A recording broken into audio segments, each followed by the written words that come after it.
Salam dəyərli izləyicilər. Bugün sizləri elmin sərhədlərini aşan düşüncələri ilə kainata yeni bir nəfəs gətirən, hüdudları olmayan bir dahi Albert Einstein'in heyrətamiz həyatı barədə danışacağam. Zamanı və məkanı dəyişən dahi və yaxud da E bərabərdir MC kvadratından daha artıq. Bəli, bu Albert Einstein'in bilinməyən hekayəsidir. Onun adı nəinki elmə, həm də populyar mədəniyyətə qızıl hərflərlə həkk olunmuşdur.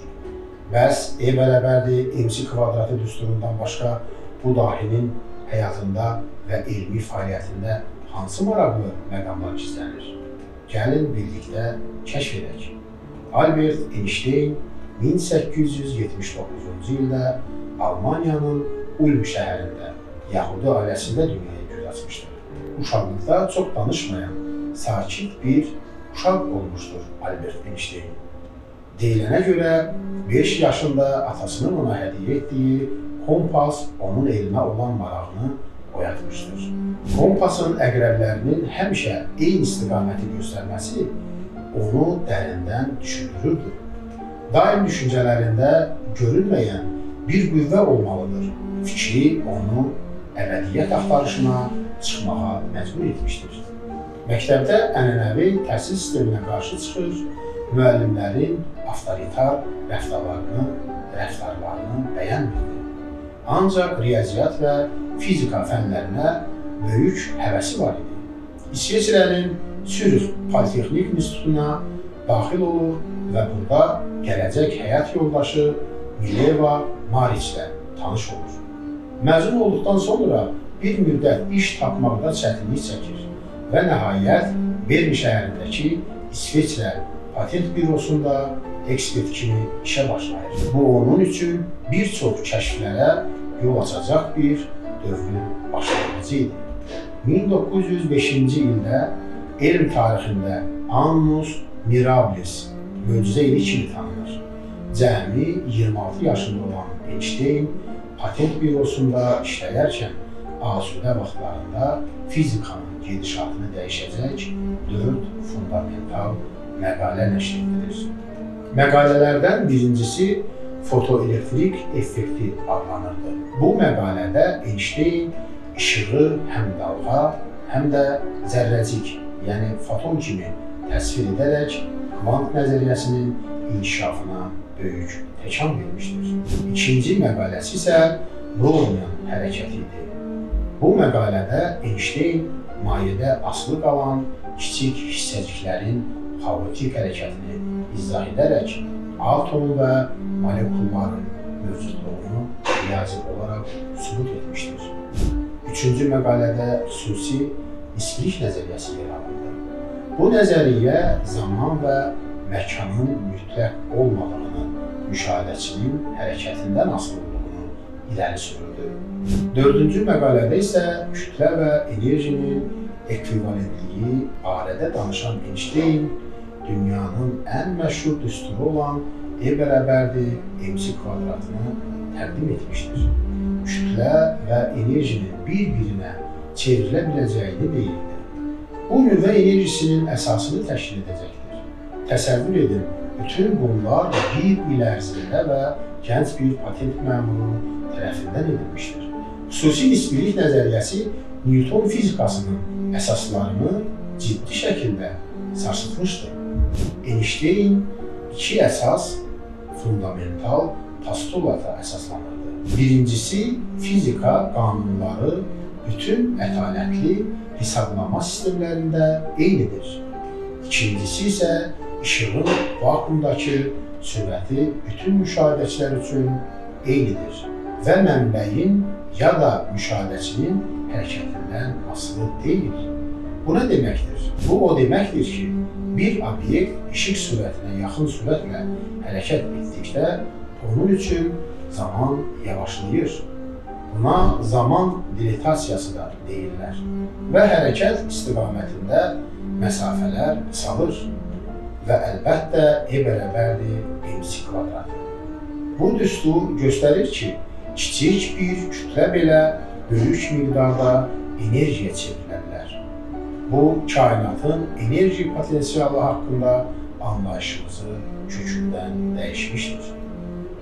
Einstein bununla da dayanmadı. O gravitasiyanı xüsusi nisbilik nəzəriyyəsinə daxil etməyə çalışırdı.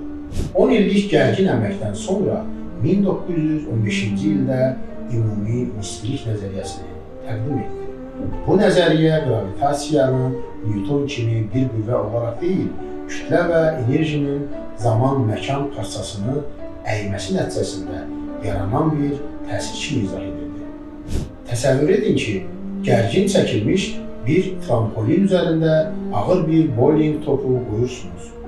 Trampolin əyilir, düzdürmü? İndi həmin trampolinə kiçik bir mərmər diyirlətsəniz, o bowling topuna doğru hərəkət edəcəkdir. Sanki ona tərəf cəzb olunur. Einsteinə görə planetlər də Günəşin yaratdığı zaman-məkan əyriliyində bu cür hərəkət edir. Bu nəzəriyyənin ən məşhur proqnozlarından biri işığın gravitasiya sahəsində əyilməsidir.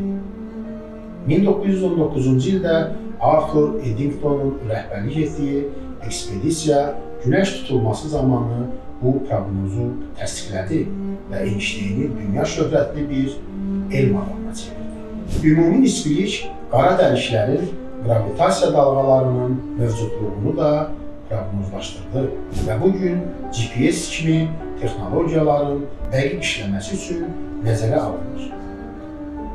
Maraqlıdır ki, Albert Einstein Nobel fizika mükafatını nisbilik nəzəriyyəsinə görə deyil, 1921-ci ildə fotoelektrik effektin kəşfinə və nəzəri fizikaya verdiyi digər töhfələrə görə almışdır. Nisbilik nəzəriyyəsi o dövrdə hələ də çox mübahisəli sayılırdı.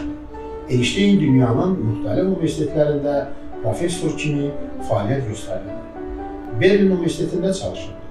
O həmçinin kvant mexanikasının inkişafına töhfələr versə də, onun qeyri-müəyyənlik və ehtimal prinsipləri ilə heç vaxt tam barışmadı.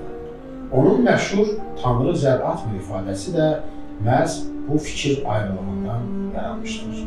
1930-cu illərdə Almaniyada nasistlərin hakimiyyətə gəlməsi ilə Yahudi əsilli Einstein üçün təhlükə yarandı.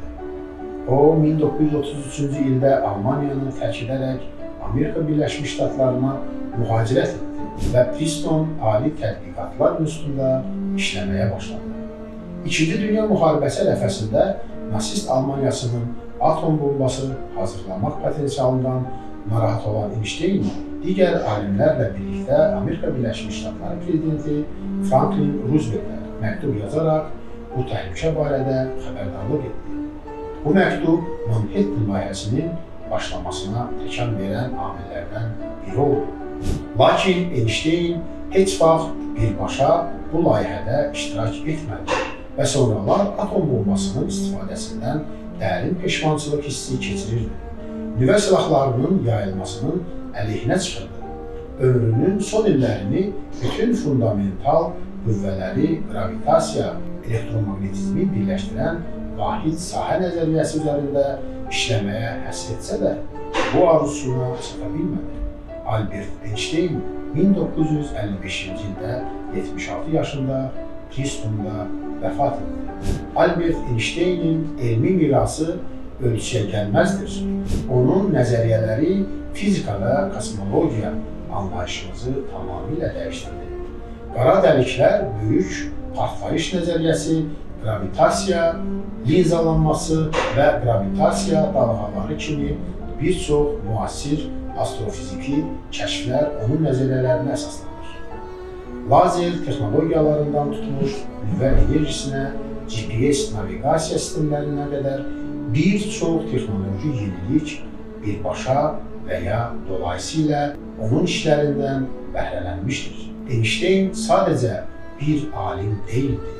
O həm də cəsarətli düşüncənin, marağın və stereotipləri qırmağın simvoluna çevrildi. Elmi nailiyyətlərindən əlavə Einstein həm də özünə məxsus şəxsiyyəti ilə də yadda qalırdı. O təvəzzökar, yumor hissi güclü musiqini, xüsusilə də skripka çalmağı sevən bir insan idi. Einstein həm də qati pasifist idi. Sülhün və insan hüquqlarının fəal müdafiəçisi kimi çıxış edirdi hər yerdə. O, irqçiliyə və millətçiliyə qarşı çıxış edir, dünya hökuməti ideyasını dəstəkləyirdi. Onun təsəvvür biliyin özündən daha vacibdir və ya əsas məsələ sual verməyi dayandırmamaqdır. Kimi statları bu gün də bir çox insan üçün ilham mənbəyidir. Albert Einstein bəşəriyyətin ən parlaq zəkalarından biri idi. Onun həyatı və elmi fəaliyyəti bizə göstərir ki, cəsarətli düşüncə, sarsılmaz maraq və stereotiplərdən kənara çıxmaqla nələrə nail olmaq mümkündür. O, bizə kainatın sirlərini anlamaq üçün yeni qapılar açdı və onun mirası gələcək nəsillər üçün də bir mayak olaraq qalacaqdır. Bu möhtəşəm səyahətdə mənimlə olduğunuz üçün təşəkkür edirəm. Əgər bu video sizə maraqlı gəldisə, bəyənməyi, şərh yazmağı və kanalımıza abunə olmağı unutmayın. Sonda sizlərə bir sualım olacaq. Sizi Albert Einsteinin həyatında və elmi yaradıcılığında ən çox nə təsirləndirir? Fikirlərinizi şərhlərdə bizimlə bölüşməyi unutmayın. Növbəti videolarda görüşənədək.